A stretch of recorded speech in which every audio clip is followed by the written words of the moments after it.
everybody, welcome back to my channel. And for your new ones, I'm Angela, and this is my daughter, Amari. What up? Well, we wanted to have a real conversation with you, and no, it was not my idea, it was my daughter's idea. As a lot of you know, I started my traveling and I recorded every step of the way up until the time when I got sick, and I got very, very sick. And I recorded as much as I could because I wanted to always keep this channel real time as much as I could and document my journey, whether it was following me through my depression and trying to get better my way, or just, me enjoying wherever I landed up, wherever I landed, whatever state, and just have you guys enjoy that moment with me. But like I said, I had to stop recording at some point, and there's like a block of time where you guys are like out of the loop, which I never wanted to happen. So my daughter had the idea, let's have a conversation, because there's a lot that went on, you guys. It wasn't all rainbows and sunshine and roses, but the thing is, a lot of the perspective was mine, and it wasn't her perspective. So I'm hoping that that's what we're gonna be able to do, so that you guys can understand a little bit more of what happened in our relationship, and let's just enjoy the conversation. Go ahead, Amari. Yeah, so as she said, I'm me. And I just thought it was important for you guys to get a good idea of what her journey has been like and where she's at now. I know it kind of, for some people, it seems kind of redundant to keep hearing the same thing, but for a lot of people, this is what they need. They need to see the in-betweens. They need to see that, it wasn't, she was sick and now all of a sudden everything's great. And you guys have to understand the middle of it to understand where she's at right now, because we feel like that's very important. And as her YouTube family, we wanted to make sure you guys were in the loop with everything. So I guess we just can start off by where do you feel like you are mentally right now? Mentally, honestly, I fight depression still, although I have been getting better with my therapy. It's a very traumatic event that happened, a lot that I don't even remember, but my daughter was there, so thank God for her. Mentally, I'm feeling like I'm ready to get back on the road where I was at peace, and where I was, I feel like getting better as far as my depression was going. Do you think your mental health is better now, or do you like better than it was before all of this happened? Or do you think it's about the same, or do you think it's gotten worse? It's kind of hard to say because there's new elements in there. Like, there was very depressing times, dark times, mentally going through this, and I'm not gonna lie, I have faith in God. But there was times when I had, they say mustard seed of faith. I had like a quarter of a mustard seed, for real. And so I had roller coasters, and I had gotten a new therapist, and we dug into a lot of old things that made me realize, okay, now I got tools to deal with that. Whereas that time I thought I was getting better, but the things that kept happening in my healing with this situation, I was going back and forth. So with that, it's hard to say that if I feel better. So I can't say I feel better, you know. And I think that's important though, because most people think that once you start a mental health journey, there's an ending, and it's not necessarily the truth. I know Not for me. No, I've been doing therapy now for over 10 years, and I've had very high highs and I've had very low lows, and then it's really just about finding that good in between, because you still have to feel what you need to feel, but you can't let it weigh you down and stop where you're trying to go and the things that you want to do. So I think it's important that people hear that. So that's good. I think personally, I feel like from the outside looking in, I feel like you seem happier in a different way. Yeah, in like a different way, because before all of this happened, before you even started being on the road, I saw your depression firsthand. Even though you didn't vocalize it, as somebody who struggles with depression, I saw it firsthand. I knew the signs. And then you went on the road and you seemed happy. But I know you were going... I'm sorry. I gotta say, that really touches me, because I tried so hard to hide it, you know? Yeah, and you still saw it. Yeah, you're bad at hiding it. Thank you. You're welcome. But yeah, no, I saw all of it and I understood it, but it's hard as the child to completely understand it, because you're like, this is mom. Mom's supposed to be strong. Mom is fine. Mom has it. So now that I'm an adult, it's easier to be more on the same level and understand your struggles. Well, wait a second. You're not good at hiding it either. Because I never said I was. Well, I'm sorry, because a lot of it I didn't know you were going through. Like, I didn't know that it was so many lows and highs for you either. Mm-hmm. That's crazy. Yeah. So I think you look better. You seem more like yourself. I just don't sound like myself. You just don't sound like yourself. You sound like a squeaky version of yourself. I'm working on it. Yeah, it's fine. But I don't know. You seem lighter, even though you have your moments, because you're not 100%. You seem lighter, and I love that for you. Oh, well, so do you. Well, thank you. It's my winter skin color. Oh. Let's not go there. That's how she is. That's the real Mario right there. Everybody needs a second born in their life. Yes. And I love it. No, but yeah, I feel like somehow I feel lighter. I don't know if it's because things were so heavy from December until now, and like the load has been lifted off of both of us.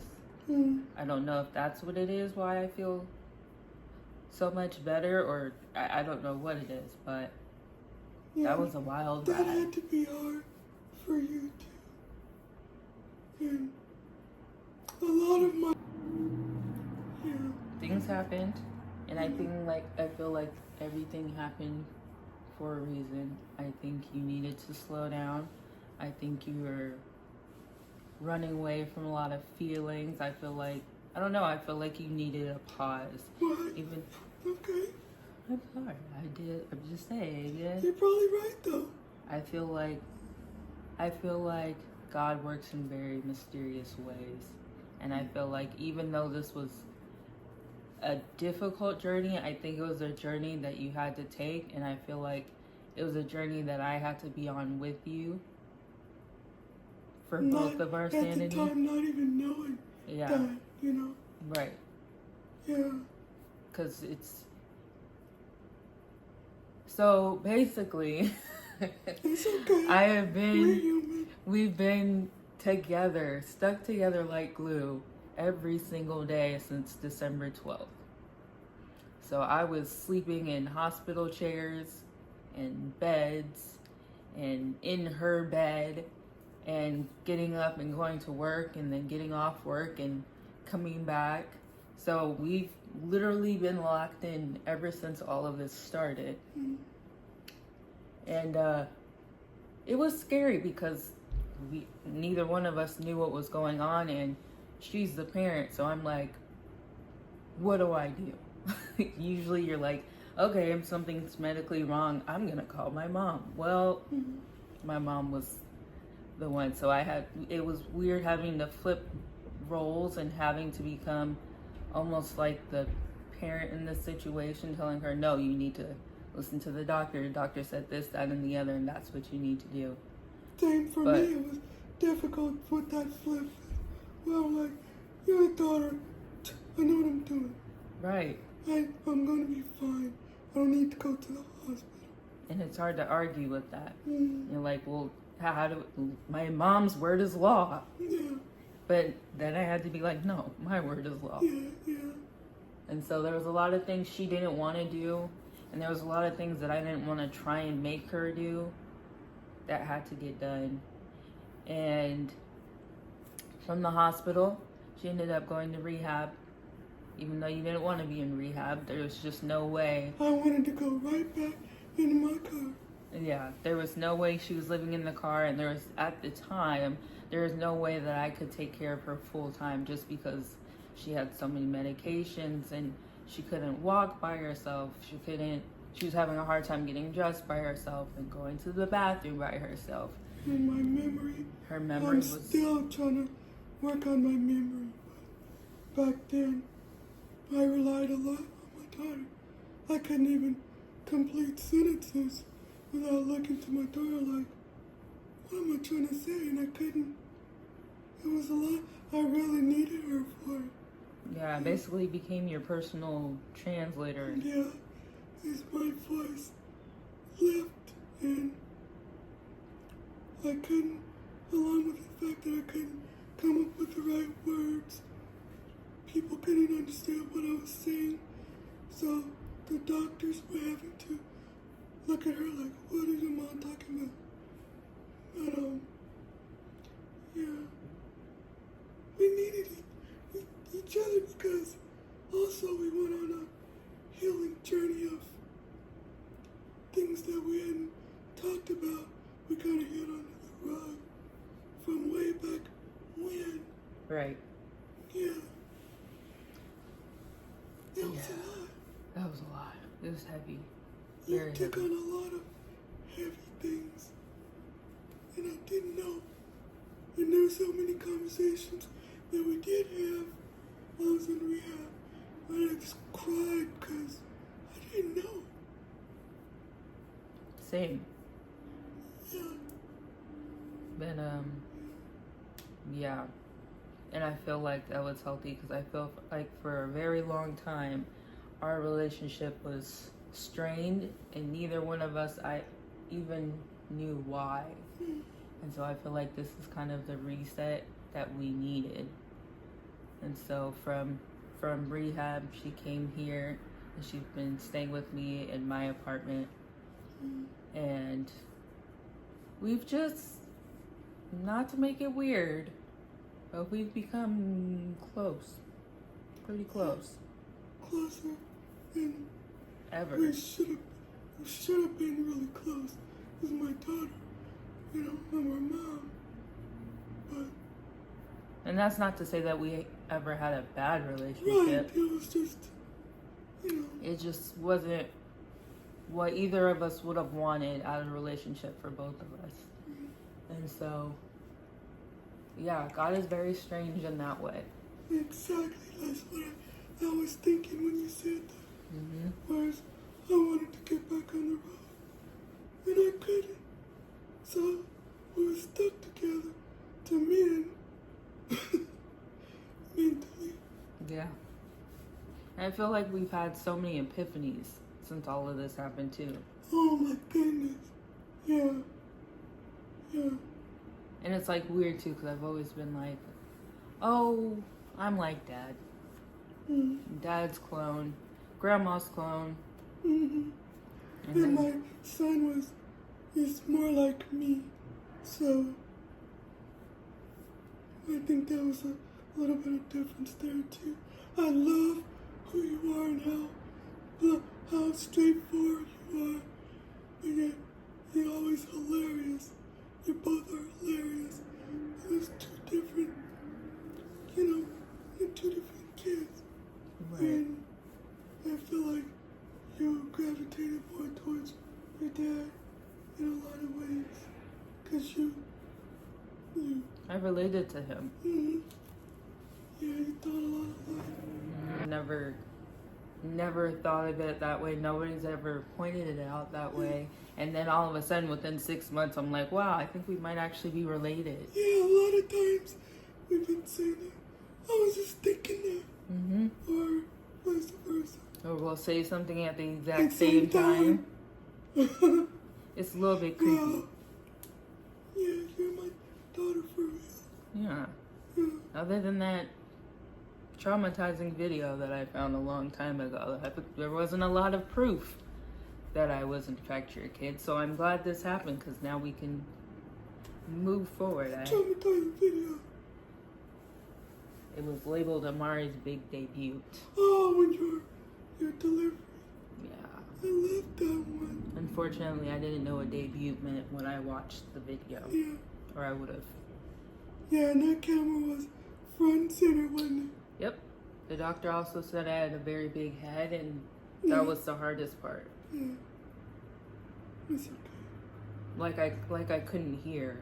Yeah. But You it's heard fine. it all. What do you really want to say that at the time you felt like you couldn't say? Or is there anything? Nothing really. Yeah. No, because I pretty much said anything that I felt. I did feel some type of way just because I didn't have a lot of help, and I was missing a lot of work. Yeah. I missed a You lot missed a lot of work. Missed. And that was another thing that was depressing for me. Just laying there, I couldn't even feel my left side. It was like, I need her, but at the same time, I wanted to have her life back. I wanted her to go to work. I wanted her to hang out with her friends. And I would tell her that, and a lot of things you didn't tell me, other than, no, Mom, I'm gonna stay here.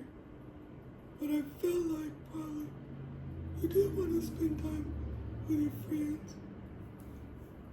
Not necessarily. Mostly because I only have one friend. And, That's not true. Stop it. What? But other than that, I was like, I mean, you know me. If there was somewhere else that I wanted to be, I would have went. Yeah. And that's what I always tried to get you to understand. That I'm never going to do anything that I don't absolutely want to do. And I know that about her. She's very straightforward. But I feel like maybe this is the one time that you're actually hiding how you really feel. And I was feeling depression kicking in. Days when I felt really, really happy to see you. And I was so excited when just the nurses and the doctors pushing and prodding and poking. You came in and no matter what. No matter what. You was there for me. And I was like, it's gotta be. Wait on it, it's gotta be. And it was making me depressed in the hours when you weren't there. Right. Like the times when no matter how much medication was in my system, I sleep,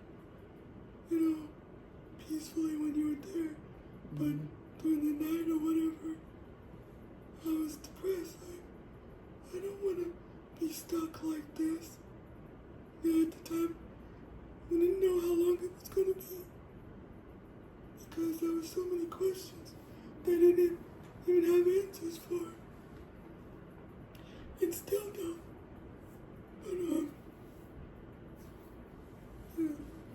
Yeah. and I didn't want to tell you that because I just wanted you to know how much I appreciated you for sacrificing your time for me. I wouldn't say that I was hiding my feelings. I would say that I was masking my feelings more. I think I made my feelings pretty known, but like you would know that I was sad, but you wouldn't know how sad. Yeah. Or I'd, be tired, but I wouldn't want you to see how tired I was. Yeah. And I think equally, the hardest part was still having to go to work and put on a professional face. Because as much as your job will say, we're here for you, let us know if you need anything, you're still just a number. They can run with you and they can also run without you. And so that part was hard. Luckily, I did have a lot of people there that supported me, and they would ask how you were doing all the time, and they would want updates. Unfortunately, my main leadership, though, shade, and so that was difficult. So I would come in and I'd be cranky, or I'd be tired, or I would start bawling uncontrollably, and you'd be like, just go home. And so, I mean, that they was... would tell you to just go home. Yeah. I see. Okay. Yeah, that only happened like maybe 2 or 3 times. But for the most part, I would just kind of suck it up. But I couldn't be the friendliest. I couldn't. There was some days I could not hide how I felt. I would hide it from you, but from everybody else, I'm like, I don't owe you guys anything. At the end of the day, I could be gone tomorrow, find a different job, and I'll never see you guys again. But I'm like, this is my mom. I'm like, I don't really care, but there's not enough money in the world. So that was the hardest part, was trying to get them to understand that, and for me to be stern without being rude. Because I'd be like, look, guys, I like this job. I don't need this job though. I feel like it was all for the best. And the progress that you've made between now and December, even just the progress you've made from the beginning of May until now, has been crazy. I told you you couldn't walk across the room just to see if you would actually walk across the room. She did that. Don't tell me I can't do something, because I'm going to try it harder. So I said, go ahead. I bet you can't walk across this room. Sure did. Walked right across the living room. And in my mind, I was like, I'm going to fall in a second. But I was like, I'm going to get a step in or two before I fall. I think you got 4 full steps in. Yeah. You didn't fall. I collapsed on your arms because... You started bawling like a baby. But you cried too. A little bit. Not really. Don't do that. Yeah. And her grandma got to see my first steps because we were at her house. And, but she was sitting there saying, no, don't get up. Don't stand up. I was like, no. She told me I couldn't do it. I'm gonna do it. Yeah. You've been walking ever since. Yeah. In a good place now. And you are too, are you gonna miss me when I go back on the road? No. No, you're not gonna miss me? Wow. Wow. Look, I'm gonna be right behind you. Yeah. Yeah, man. I think so. We got a surprise for you. What's the surprise? I don't know, it's your channel. Okay. Because I told you I have more surprises coming. Check out Amari, No Matter What.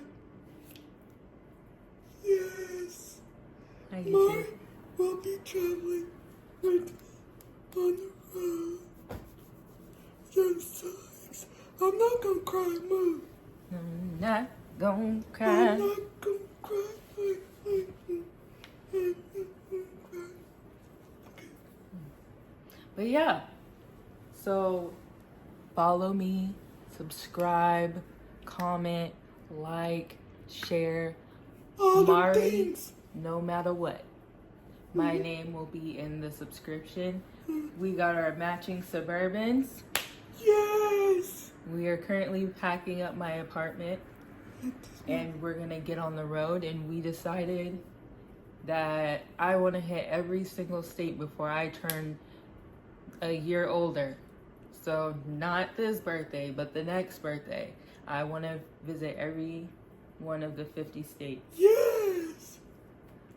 Everyone for sure. Every single one. Except for maybe Alaska, because No, I have a terrible fear of bears. No, don't say it. I have a, Don't speak. but yeah, so it's gonna be fun. We're embarking on a magical journey. We're buying all of our things, and you guys will get to see it in the videos.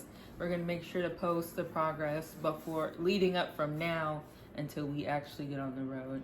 Yes. And then we're gonna take you guys with us through every state, every adventure, all the shenanigans. It's gonna be great. Amen. Amen. I'm excited. Yeah. On a scale of 1 to 10, how excited are you? 20.